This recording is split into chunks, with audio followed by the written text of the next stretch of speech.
Unlike the morphine or the many other meds that Warren was prescribed in his final days, Medicare doesn't cover life-ending barbiturates, so it was a cost out of pocket. We were lucky to afford the medications, but I still wonder how many families are precluded from the end-of-life option because of the cost. The next couple of weeks were rather sweet. Even as Warren's body was deteriorating, his mind remained sharp. Friends and family dropped in often. He'd sometimes receive his guests in bed, but if he was feeling up to it, we'd haul him up on a chair so he could sit with us. We reminisced and laughed, and he told stories about the old days, surviving on pie for breakfast when he was a student at Cal Poly, personally digging a trench when he was county supervisor in 1966 so that water could get to Royal Oaks County Park in time for its grand opening, fixing cars with his big brother Royal, who had died many years before. Diet was no longer a consideration for him. Ice cream, pie, cake. The kitchen always seemed to be abundant with the unhealthiest of sweets. His guests brought more and he gobbled a lot of it. I never saw anyone enjoy so much pie. That was a golden period for Warren and our family, but it did not last. Abruptly, his bladder problems reappeared. He was in pain. A catheter had to be inserted and a urine collection bag was attached. Warren turned inward, seemingly angry about everything. "I know my rights, and I have the right to die," he demanded one morning when I arrived in his house with butter and eggs for breakfast. He was obviously ready to go, but we had to wait a little while longer. Glenn called the primary doctor and asked for the prescription. It took the pharmacy 2 days to receive the shipment of Seconal, but to us it seemed much longer. Warren was miserable and in obvious discomfort, and he was humiliated that he'd lost his sense of privacy in the most private functions.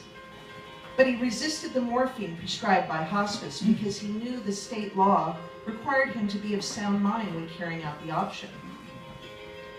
Glenn began to fear that something would happen, a heart attack or a stroke, that would prevent Warren from being able to take the medication.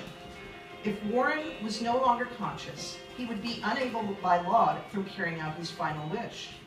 If he was physically incapable of performing the task, if he couldn't raise the medications to his lips without help, the law prevented anyone else from doing it for him.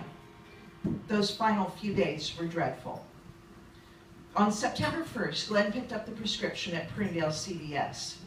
He ended up comforting the pharmacist, who was visibly shaken when she learned what all the Seconal was for.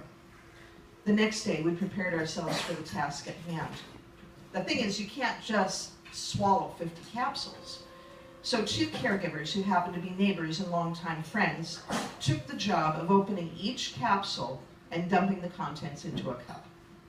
The house was hot and still, and the end was near. While the caretakers fussed over the capsules, mixing the powder with a glass of orange juice, Warren said his final goodbyes. His grandson, Jackson, traveling in France, called from a spot near the Eiffel Tower. Jackson said he had a bottle of wine in hand, ready to toast Warren in his final moments. We wept as they spoke. We moved Warren to a comfortable spot in his bed, got him situated so he could easily ingest his orange juice elixir, said more goodbyes, and brought him the cup. But even then, we'd been warned of potential problems. The doctor told us that Warren, now extremely frail, would have to swallow the potion whole in 2 minutes, or the drug might not be effective. The primary doctor tested a tiny dab and reported the potion to be incredibly bitter. We were concerned that Warren might not be able to swallow it all. But Warren chugged it down like a stoic old soldier in a couple of gulps. "It's not so bad," he said. Glenn gave him another glass of pure orange juice without the medication to wash away the taste. "You don't have to drink all that," he told his father, but Warren finished it off, making one last ironic joke. "I hear orange juice is good for you." We all laughed, but it seemed so strange, laughing as a loved one was slipping away.